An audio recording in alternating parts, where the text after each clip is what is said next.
প্রিয় দর্শক, আপনাদেরকে আমন্ত্রণ জানাচ্ছি বিহারীদের উন্নয়নের এক বিশেষ বার্তা, যার কাছে সবসময় থাকে সেই USPYRF যে সম্মানিত সংগ্রামী সভাপতি সাদাকাত খান ফাক্কু আছেন আমার সাথে। নির্বাচনের আগে 12 ফেব্রুয়ারি 2026-এর নির্বাচনের আগে ঢাকা 16 আসনে যে আমিনুল হক সাহেবের সাথে সবসময় দেখেছি ভোট যুদ্ধে যুদ্ধ করতে।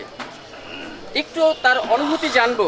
আজকে মন্ত্রী পেয়েছেন কিন্তু এমপি হতে পারেনি, তবুও তাদের মাঝে কেমন অনুভূতি একটু বলবেন আপনার অনুভূতি। ঢাকা 16 আসনে আমিনুল হক ভাই বিএনপি মনোনীত প্রার্থী হয়ে যে নির্বাচন করেছেন, সেই নির্বাচনে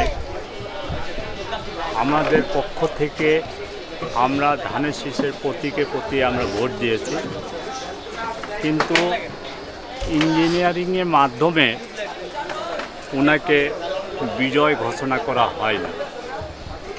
কিন্তু উনি আমাদের হৃদয় স্পন্দন, উনি আমাদের জনগণের এমপি। উনি যদি নির্বাচিত হতেন তাহলে আমরা আশা করেছিলাম যে উর্দুভাষী জনগোষ্ঠীদের যে সমস্যাগুলো ছিল সেগুলো ত্বরিত সমাধান হতো। কিন্তু এখন উনি আল্লাহর রহমতে গণপ্রজাতন্ত্রী বাংলাদেশ সরকারের মাননীয় প্রতিমন্ত্রী, যুব ক্রীড়া প্রতিমন্ত্রী হয়েছেন। আমরা আশা করব যে আমাদের যে বিষয় উনি ভালো করে জানেন যে আমরা কিভাবে জীবনযাপন করি। উনি ভালো করে দেখেছেন, ক্যাম্পে তিনি গিয়েছেন, ক্যাম্পবাসীদের কথা উনি বুঝতে পেরেছেন।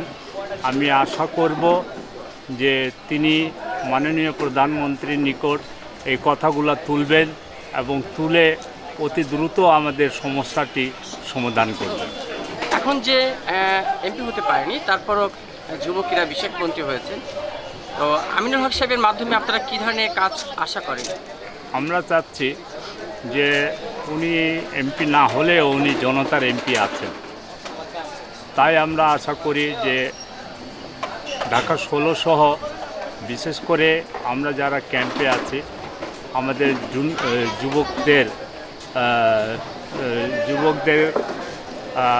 কর্মসংস্থান, তারপরে কারিগরি শিক্ষা, এইসব বিষয়ে উনি কাজ করবেন তিনি আশ্বাস দিয়েছেন। এবং আজকে উনি আমাদের উর্দুভাষী যারা এখানে উপস্থিত থাকবেন তাদের মাঝে উনি কি করবেন তার মাধ্যমে আপনারা বুঝতে পারবেন যে উনি আমাদের ক্যাম্পে উন্নয়নের বিষয় তিনি কি কাজ করবেন তিনি নিজেই ঘোষণা দিবেন।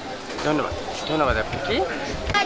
প্রিয় দর্শক, দেখলেন আজকের এই বিশেষ প্রতিবেদনটি। আমি ছিলাম আপনাদের সাথে শাহ আলম সম্রাট, রিপোর্টার অ্যান্ড সিবিটিভি।